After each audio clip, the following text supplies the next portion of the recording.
pulled the item off docket, which in council parlance largely means the ordinance is rejected. An ordinance that would have been a payday of more than $900,000 for the driver of the fire truck that slammed into a car, killing 3 in 2021. It involved a settlement between firefighter Dominic Biscari, the city, and the firefighters union. I'm John Holt. I'm Bria Love. The crash happened at Westport and Broadway back in 2021. Biscari took an Alford plea and was convicted in the criminal case 2 years ago.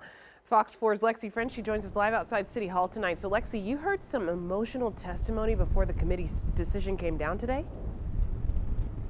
Yes, we did. We heard from those who knew 2 of the 3 people who were killed when the KCFD fire truck that Biscari was driving crashed into their SUV. He walked away from that accident after killing 3 people, and it was reckless. It was absolutely unnecessary.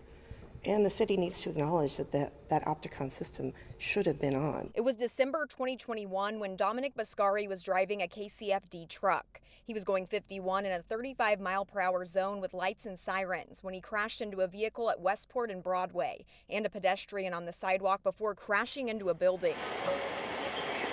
3 people were killed, including 41-year-old Jennifer San Nicolas and 25-year-old Michael Elwood. Both worked at Ragazza. Dominic still has his life and his liberty. Jen and Michael have none. So I'm here because they can't be here to speak. Owner Laura Norris and others showed up to the meeting on Tuesday with signs in support of the victims. I felt like it was important for people to hear about this, for it to get in front of the public one more time. I feel like this is the last opportunity to try to work for justice for Jen and Michael. State caps helped the city only pay out $1.8 million of the $32 million in judgments.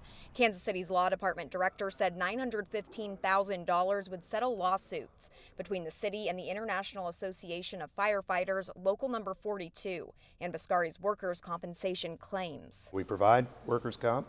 We want to make sure that everyone who is injured or has mental health challenges following any incident can get the support that they need. And so that's part of why you can build up numbers that seem as high as perhaps this did. After a closed session, Mayor Lucas said the committee found it not appropriate to resolve the litigation in the nature it was presented to them. In this situation today, I think we felt like this was not the right direction for us to go. A tragedy shouldn't lead to a windfall for someone. You saw us today reject what was proposed for us. I imagine there'll be more discussions. Someone remains an employee of Kansas City without resolution today.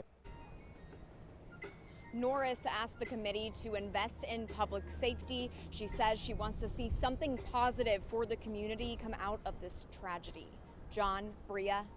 Lexi French, live at City Hall tonight. Lexi, thanks.